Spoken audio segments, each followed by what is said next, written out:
Hello student, welcome to your Dream Point classes. आज हम इस वीडियो में बात करने वाले हैं क्लास 10th के चैप्टर 6 पोयम पोस्ट से है फर्स्ट फ्लाइट बुक से अमांडा चैप्टर। हम देखेंगे कि इस चैप्टर में अमांडा जो है वो क्या करती है और वो किस चीज़ से परेशान होती है। तो जो अमांडा है ये अपने बड़े सीनियर लोगों से परेशान होती है, क्योंकि जो इससे बड़े लोग हैं वो क्या करते हैं, अमांडा को हर एक काम करने से रोकते हैं।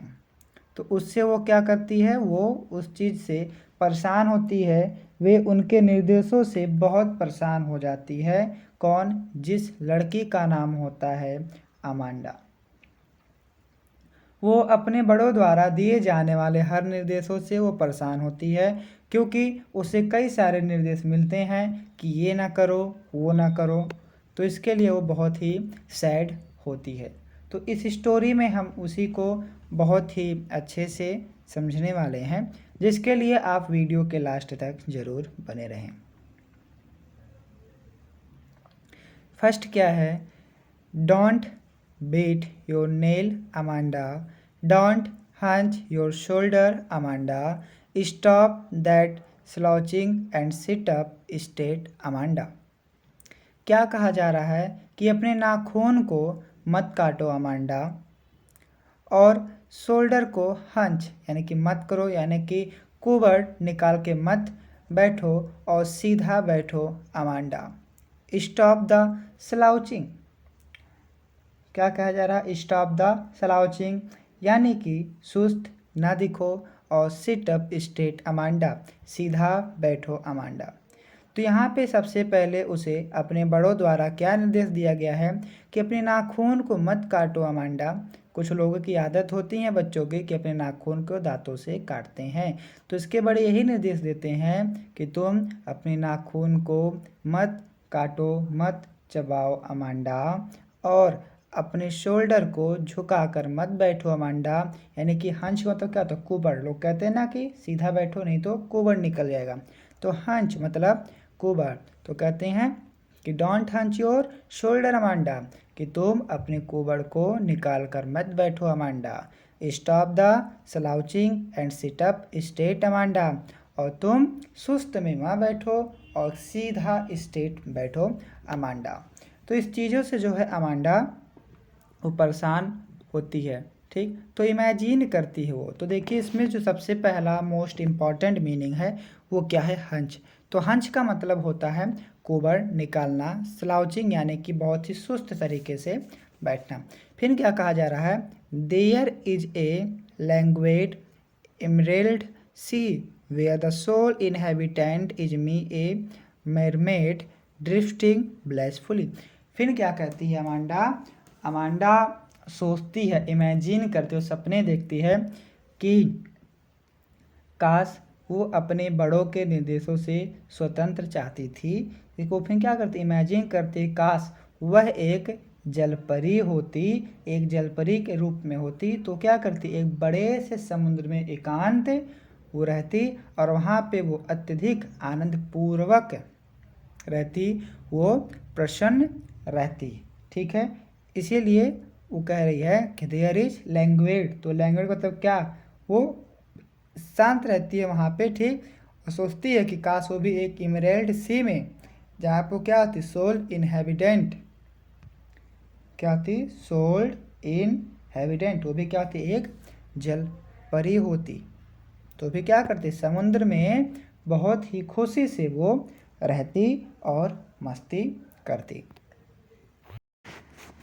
नेक्स्ट कहती है, did you finish your homework Amanda? Did you tidy your room Amanda? I thought I told you to clean your shoes Amanda. कहती हैं कि क्या तुमने अपना होमवर्क कंप्लीट कर लिया अमांडा? क्या आपने अपना रूम क्लियर कर लिया अमांडा? तो यहाँ पे देखिए जो टेडी शब्द है, ठीक, यहाँ पे है टेडी। तो इसका मतलब होता है किसी भी चीज़ को साफ करना। तो ये कहते हैं did you tidy your room Amanda, यानी कि आप क्या अपना कमरा साफ कर लिया अमांडा। फिर क्या कहती हैं, I thought I told you to clean your shoes Amanda. फिर वो उसे अपने जूते को साफ करने के लिए भी कहती हैं, और वो इन सभी जो भी निर्देश हैं इन सभी से वो परेशान हो जाती है। फिर वो सोचती है, I am an orphan roaming the street, I pattern soft dust with my hosed bare feet, the silence is golden, the freedom is sweet. कहती है कि काश मैं अनाथ होती, और कल्पना करती है कि गलियों में भटकने वाली एक अनाथ वो लड़की होती तो वह अपने शांत नंगे पैरों से कोमल धूल पर आकृति बनाती, जैसे लोग बच्चे धूल में बचपन में खेलते हैं ना, और वो शांति और स्वतंत्र चाहती थी। इसलिए वो कहती है कि काश मैं भी अगर अनाथ होती तो मैं अकेले किसी भी गलियों में भटकती और नंगे पैर शांति से मैं चलती और धूलों में आकृतियाँ बनाती, और मैं एकदम शांत और स्वतंत्र रहती और खामोश रहती, क्योंकि उसे स्वतंत्रता बहुत ही पसंद थी। इसलिए वो ऐसा इमेजिन करती है। फिर नेक्स्ट क्या कहा जा रहा है, don't eat that chocolate Amanda, remember you acne Amanda. तो देखिए यहाँ पे जो है एक्नी, तो एक्नी का मतलब होता है मुहावसे, पिंपल, दाने।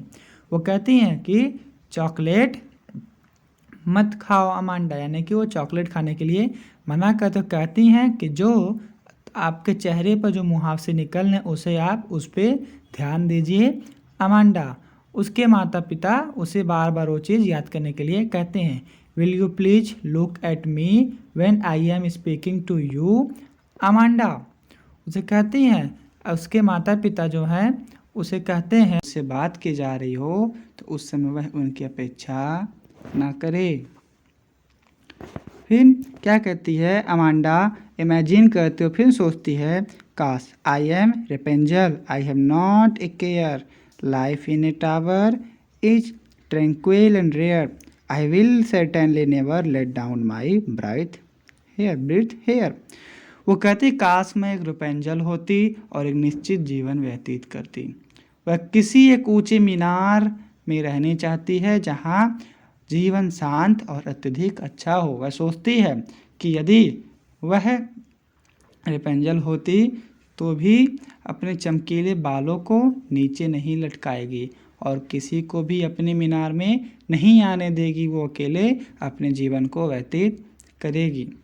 फिर नेक्स्ट क्या कहती है, stop that sulking at once Amanda, you are always so moody Amanda, anyone would thinks that I nagged at you Amanda. और कहती हैं अमांडा से कहा जाता है वह बहुत दुखी मूड में रहना तुरंत बंद कर दे, क्योंकि वो हमेशा दुखी रहते, इसलिए कहते हैं कि तुम दुखी रहना तुरंत बंद कर दो। उसके माता पिता उसे कहते हैं कि वह हमेशा बुरे मूड में और दुखी रहती है। क्यों? क्योंकि उसे अलग अलग तरीके के रोज़ पर डे निर्देश मिलते हैं, इसलिए उसका जो खराब मूड है वो देखकर कोई भी सोचेगा कि उसके माता पिता उसे कितने परेशान करते हैं। इसलिए वो कहती है कि अमांडा तुम अपने दुखी मूड में रहना तुरंत बंद कर दो। तो इस चैप्टर में यही चीज़ समझा जाता है, अमांडा अपने माता पिता के निर्देशों से परेशान रहती है, तो वही चीज़ इसमें इस स्टोरी के माध्यम से बताया जाता है। तो आई होप आई थिंक आप लोग को अच्छे से समझ में तो आ ही गए होंगे। तो हम अगले वीडियो में कुछ इस चैप्टर से लेकर इम्पॉर्टेंट MCQs आपको बताएंगे, जिसमें बहुत से ऐसे क्वेश्चंस होते हैं जो कि बोर्ड एग्जामिनेशन में पूछे जाते हैं। तो प्लीज़ आप इस चैनल पे बने रहें और सब्सक्राइब करें, शेयर करें, और आपको हर एक चैप्टर को बहुत ही क्लियरली तरीके से एक्सप्लेनेशन किया जाएगा और बोर्ड के रिलेटेड जितने क्वेश्चन होंगे वो सब भी डिस्कस होंगे। Thank you very much.